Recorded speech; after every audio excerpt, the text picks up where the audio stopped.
बिस्मिल्लाहिर्रहमानिर्रहीम। आज की बात में आज हम बात करेंगे, एक हमने सेशन किया था कि मेंटली स्ट्रांग पर्सन्स कौन होते हैं, किन को हम समझेंगे कि उनका जहन मेंटल जो है वो अप्रोच अच्छी है, मज़बूत है, जिसे हम कहेंगे मज़बूत लोगों के जहन की निशानियाँ, the symbol of mentally strong persons. उसमें हमने कहा था कि एक रिसर्च है, अमेरिकन में 3 तरह के लोग बिठाए गए थे, जिसमें साइकियाट्रिस्ट भी थे, एक्सपर्ट्स भी थे और कुछ ऐसे थे जो स्ट्रेंथ किस्म की मेंटालिटी थी।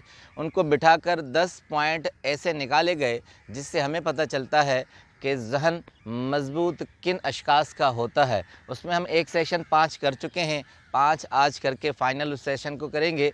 तो छठा जो आता है वो कहते हैं कि मेंटली स्ट्रांग पर्सन जो होते हैं, मज़बूत जहन के जो लोग होते हैं, वो डू नॉट टेक एक्सपेक्टेशन, यानी वो ज़्यादा तवक्कुआत लोगों से नहीं रखते, वो अपने बल पर जीते हैं। जो शख्स दूसरों से तवक्कुआत रखते हैं और उनसे ज़्यादा उम्मीदें वाबस्ता रखते हैं, तो नतीजा उसका ये होता है कि वो ज़िंदगी में ज़्यादा सक्सेसेस और खुशियाँ नहीं पाते।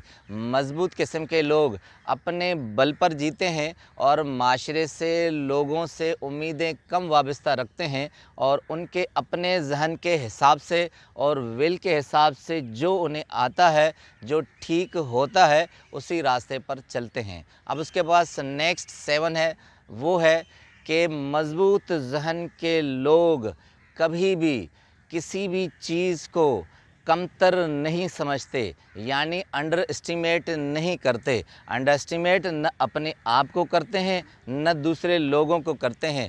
ज़िंदगी में कभी भी उन्हें नाकामी का सामना करना पड़ता है तो मज़बूत जहन के लोग आगे बढ़ते हैं, अपने आप को अंडर एस्टिमेट नहीं करते, इन्फीरियर कॉम्प्लेक्स में नहीं आते। वो ये समझते हैं कि ये नाकामी ज़िंदगी का एक हिस्सा है, ये नाउमीदी ज़िंदगी का एक हिस्सा है, हमें आगे बढ़ना है और मज़ीद दूसरे काम करने हैं। तो अंडर एस्टिमेट दूसरों को करना या अपने आप को कमतर, इन्फीरियर समझना, ये कमज़ोर जहन की निशानी है। उसके बाद आते हैं थर्ड वन पर कि मज़बूत जहन के लोग किस तरह हम समझते हैं कि वो हैं।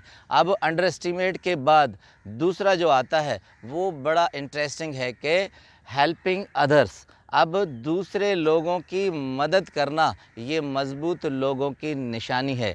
इससे एक कोटेशन आपसे शेयर करूंगा कि हज़रत शेख सादी रहमतुल्लाह अलैह की एक हिकायत है।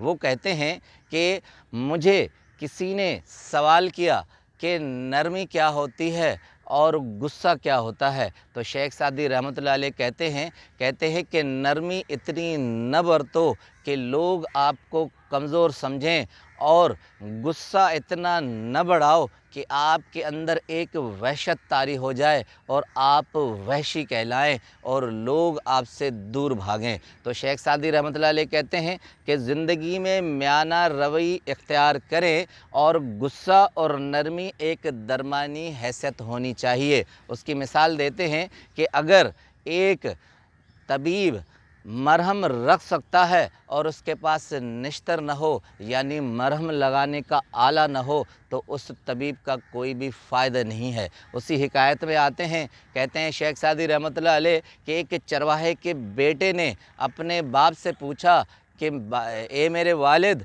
तू मुझे ऐसी नसीहत कर जो पीराना हो, यानी बुज़ुर्गाना हो, बहुत हिकमत वाली हो। अब ये क्या जवाब था चरवाहे का अपने बेटे को, कि अपने बेटे को कहा कि हमेशा दूसरों की मदद किया करो, इस हद तक मदद करो कि भेड़िए को भी मगलूब रखो, यानी भेड़िए की तरह ख़ुद मगलूब मत हो जाओ, उसे अपने दस्त सिर रखो, डामिनेट हो जाओ, मगर तुम्हारे अंदर न वहशत आनी चाहिए, न इतनी नरमी कि भेड़िया तुम्हें खा जाए। अब आते हैं लास्ट वन पे, कहते हैं کہ मेंटली स्ट्रांग पर्सन की सबसे अच्छी खूबी क्या होती है, वो होती है एडाप्टबिलिटी, यानी ज़म करना।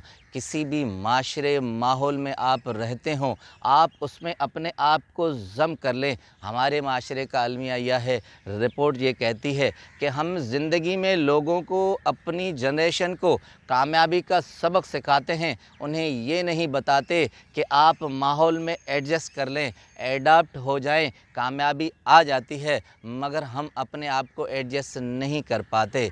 तो मेंटली स्ट्रांग पर्सन जो होते हैं वो माहौल हालात के मुताबिक अपने आप को ढाल लेते हैं। जिस तरह की हवा चलती है इस तरह वो अपने आप को उस तरह ढाल लेते हैं, क्योंकि जहाँ का रुख होगा, अगर आदमी उस रुख से नहीं चलेगा तो नतीजा ये हो जाएगा कि गिर जाएगा और पस्त हो जाएगा। तो अगर आपके अंदर ये सारी मेंटलिटी अप्रोच की खूबियां हैं तो आप समझ जाएं कि आपका ज़हन मज़बूत है। अगर नहीं तो कोशिश कीजिए कि आप इस तरह मेंटली ग्रोथ करके अपने ज़हन को मज़बूत बनाएं। आपका बहुत बहुत शुक्रिया।